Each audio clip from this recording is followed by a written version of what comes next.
Shalom, selamat pagi Bapak Ibu Saudara terkasih dimanapun berada. Puji Tuhan, hari yang baru, semangat yang baru, dan tentunya kita siap untuk melayani dan beraktivitas di hari ini. Namun sebelumnya, firman Tuhan dari Matius pasal yang ke-18 ayat 21-35 akan menjadi perenungan kita di pagi hari ini dengan judul perikop perumpamaan tentang pengampunan. Kemudian datanglah Petrus dan berkata kepada Yesus, "Tuhan, sampai berapa kali aku harus mengampuni saudaraku jika ia berbuat dosa terhadap aku? Sampai 7 kali?" Yesus berkata kepadanya, "Bukan, aku berkata kepadamu, bukan sampai 7 kali, melainkan sampai 70 kali 7 kali. Sebab hal kerajaan sorga seumpama seorang raja yang hendak mengadakan perhitungan dengan hamba-hambanya. Setelah ia memulai mengadakan perhitungan itu, dihadapkanlah kepadanya seorang yang berhutang 10.000 talenta. Tetapi karena orang itu tidak mampu melunaskan hutangnya, raja itu memerintahkan supaya ia dijual beserta anak istrinya dan segala miliknya untuk membayar hutangnya. Maka sujudlah hamba itu menyembah dia, katanya, 'Sabarlah dahulu, segala hutangku akan kulunaskan.' Lalu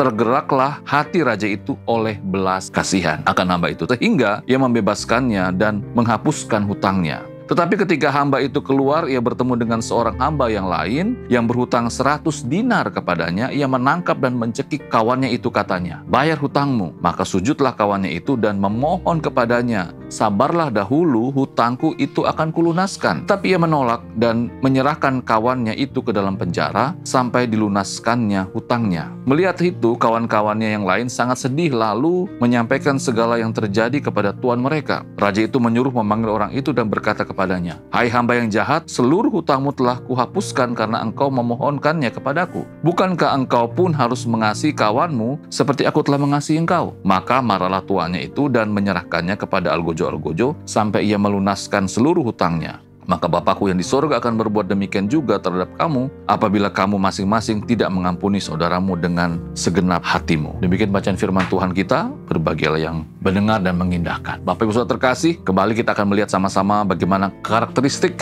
orang-orang yang sudah diselamatkan, bagian yang kedua. Dalam bacaan firman Tuhan kita bisa melihat bagaimana Tuhan Yesus menjelaskan bagaimana seharusnya kehidupan kita sebagai orang-orang yang sudah diampuni. Ingat bahwa kita adalah orang-orang berdosa yang karena kita percaya kepada Yesus Kristus, maka dosa-dosa kita diampuni. Nah, pertanyaannya, apakah kita juga dapat mengampuni sesama kita? Ini menjadi tantangan kita sebagai orang-orang percaya, dan Tuhan Yesus sangat jelas sekali mengajarkan kepada kita bagaimana seharusnya kita mengampuni sesama kita. Dalam pernyataan Tuhan Yesus jelas sekali dikatakan bahwa apabila kamu masing-masing tidak mengampuni saudaramu dengan segenap hatimu. Wah, berarti kalau kita sebagai orang percaya yang sudah diampuni dosanya, ingatlah bahwa segala dosa kita itu tidak mungkin dapat kita usahakan untuk kerjakan untuk dapat pengampunan, ya. Jadi hanya karena anugerah Tuhan makanya kita diampuni. Jadi lewat cerita ini kita kembali lagi diingatkan bagaimana kita harus hidup sebagai orang-orang yang sudah diampuni. Tentunya kita harus mewarnai kehidupan kita dengan pengampunan.